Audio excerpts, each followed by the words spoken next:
Vamos a profundizar en este tema. A esta hora agradecemos el contacto con el abogado Carlos Gajardo, quien es el representante, ¿verdad?, del joven gravemente herido Gustavo Gatica, precisamente por este tipo de proyectiles y con su visión muy comprometida. Abogado, gracias por estar con nosotros. Buen día.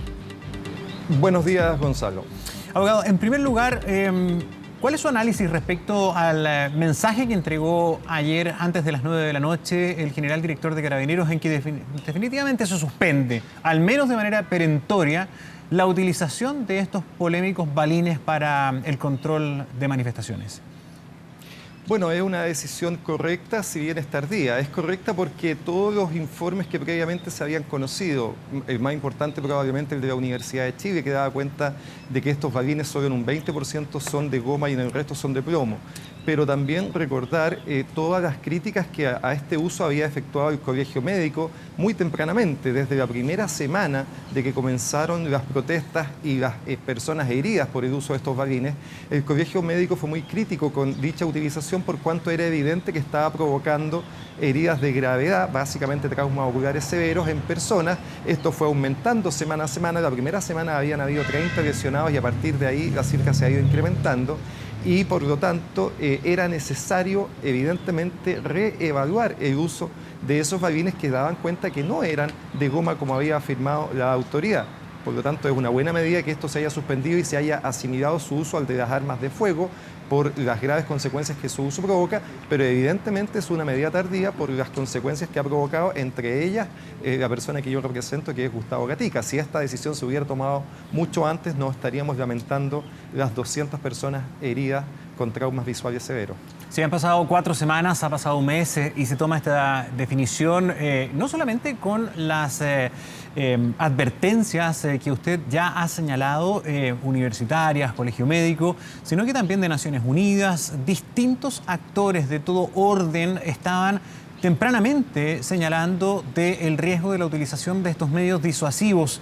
Pero quisiera saber si usted considera que con esta medida en que se acepta que es un peligro seguir utilizándolo por parte de la institución, no agrava las cosas en materia de la persecución de eventual delito y responsabilidades detrás de este hecho, particularmente, por ejemplo, en el caso de Gustavo Gatica, pero de otras personas eventualmente lesionadas.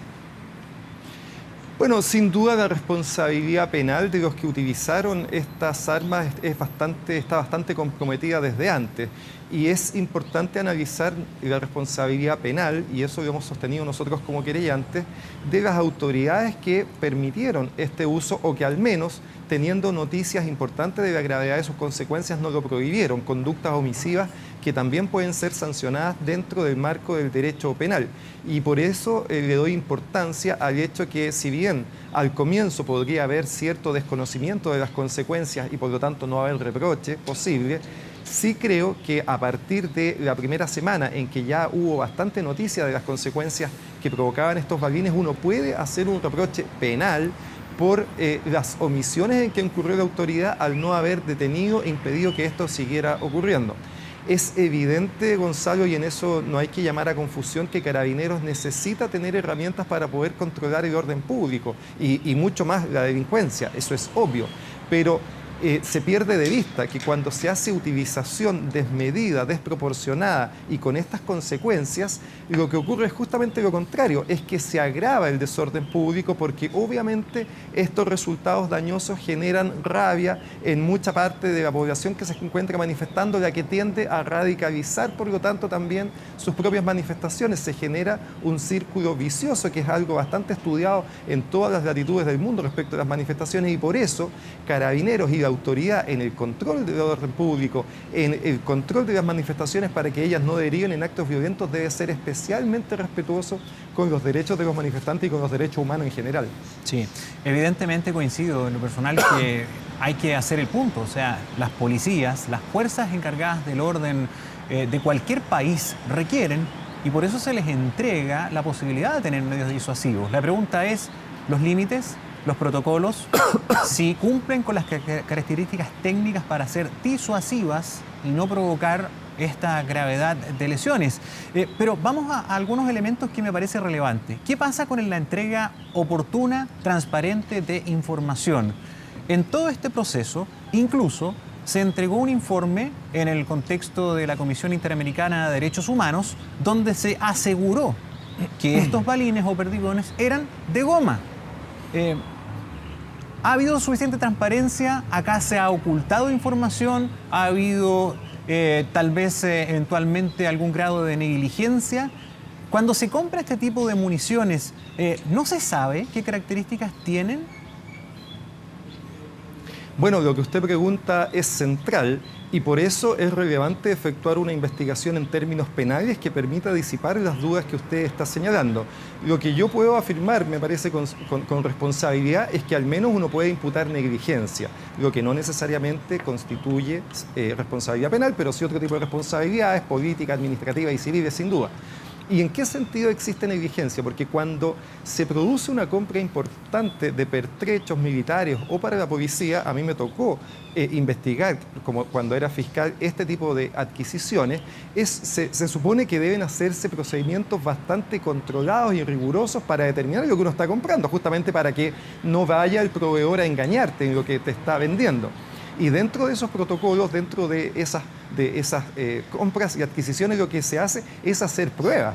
Evidentemente, si el gobierno, si Carabineros estaba adquiriendo insumos que iban a ser utilizados luego por Carabineros, era muy relevante efectuar pruebas in situ de la composición de esos balines y de los efectos que eso provocaban en pruebas controladas.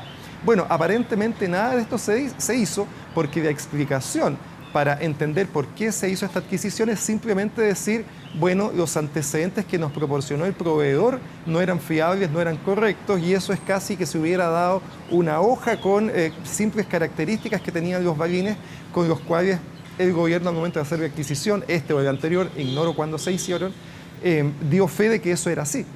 Obviamente eso es una conducta negligente. Uno podría hacer una compra así de un televisor en un supermercado, pero no puede tener ese nivel de diligencia cuando lo que está haciendo es adquirir pertrechos militares, balines de goma en este caso, para dotar a Carabineros para que los pueda usar en contra de la población civil. Es decir, debió haber sido eso mucho más riguroso y por lo tanto a partir de ese momento hay al menos, a mi juicio, una negligencia importante. Habrá que determinar si junto con esta negligencia hay otras conductas que uno puede imputar que son dolosas, porque esta negligencia, al menos que señalamos, llevó, como usted bien recuerda, a que el representante de Chile, Mijail Bonito, en la Comisión Interamericana de Derechos Humanos, se la jugara con la afirmación de que estos balines eran de goma y que por lo tanto no había ningún problema con su utilización, cuando a esa fecha ya habían más de 100 casos concretos de personas que estaban lesionadas por balines de goma con traumas oculares.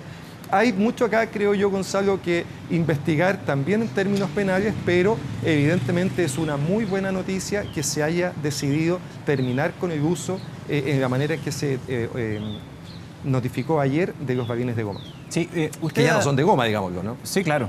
Usted ha señalado que la responsabilidad penal también se puede ampliar eventualmente, no solamente a quien disparó, provocó la lesión, sino que más allá. ¿A quién puede llegar la responsabilidad penal? ¿Autoridades políticas? Mire, esto es como cualquier delito. Si en cualquier delito está el autor material, el que directamente realiza la conducta, pero también hay coautores o partícipes que tienen responsabilidad, que pueden ser autores también que hayan participado, facilitado medios, autores que hayan inducido a otro a cometer una conducta, etcétera. Y pueden haber, por cierto, también participación a nivel de complicidad o encubrimiento. Aquí no hay ninguna diferencia con un delito cualquiera, con un homicidio cualquiera o con una lesión grave cualquiera, distinta a la que ocasiona un efectivo, en este caso de Carabineros o del Ejército, donde hemos encontrado también situaciones parecidas.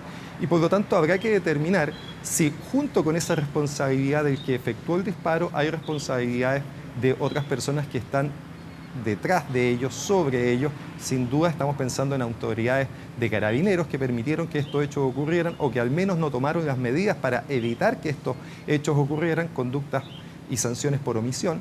Y eso también es aplicable en su momento y en iguales características a las autoridades políticas. Es decir, un ministro del Interior que se da cuenta que esto está ocurriendo con personal que está a su cargo, porque la responsabilidad y el mando final de Carabineros lo tiene el ministro del Interior, se da cuenta que esto está ocurriendo y no toma ninguna medida para evitar que esta conducta siga ocurriendo, estoy hablando en genérico, esa persona por supuesto que puede tener también responsabilidad penal, al menos haber actuado con omisión, un delito por omisión. Eso es perfectamente posible. Es un largo camino, yo no quiero decir que esto esté acreditado, comprobado, pero es una línea investigativa que nosotros como querellantes vamos a instar, es el encargo que nos ha dado la familia de Gustavo Gatica y por lo tanto hemos pedido diligencia en ese sentido. De hecho, hemos pedido la declaración ante el Ministerio Público, tanto del director general de Carabineros como del ministro del Interior, Gonzalo Blumel. Sí, respecto a eso, usted ha señalado que es necesario que el general Rosas participe entregando su declaración en la investigación respecto a lo ocurrido con su defendido Gustavo Gatica. El general Rosas en algunas entrevistas señaló que se sabía quién había disparado y que eso era parte del sumario interno. ¿Se sabe quién disparó contra Gustavo Gatica?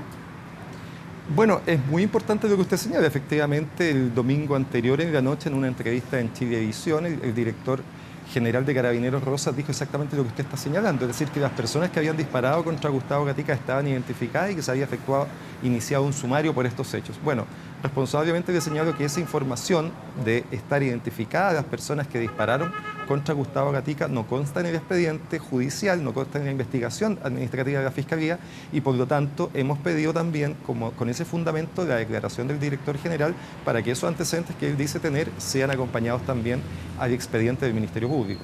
Sí, finalmente, abogado, quisiera preguntarle por algo muy relevante. El estado de salud de Gustavo Gatica, ayer él entregó su primera declaración ante el Ministerio Público, ¿verdad? Pero además entiendo que en esta jornada podría ser intervenido quirúrgicamente para intentar recuperar algo de su visión en uno de sus ojos. Cuéntenos cuál es la situación de salud de él. Bueno, es exactamente como usted lo señala. Efectivamente, el día de hoy Gustavo va a tener una intervención en la Clínica Santa María. Esperamos que sea ella exitosa, cuyo principal objetivo, fíjese, es extraer aún los balines que están en su cuerpo, en su rostro. Esperamos que sea evidentemente exitosa y que pueda ir mejorando su estado de salud, si bien respecto a la posibilidad de recuperar su visión de uno de los ojos, los médicos han sido extremadamente cautos a que eso vaya finalmente a ocurrir. Muy bien, esperando que sea una evolución positiva dentro de todo un contexto muy grave. Carlos Gajardo, abogado, muchísimas gracias por acompañarnos esta mañana en el canal 24 Horas.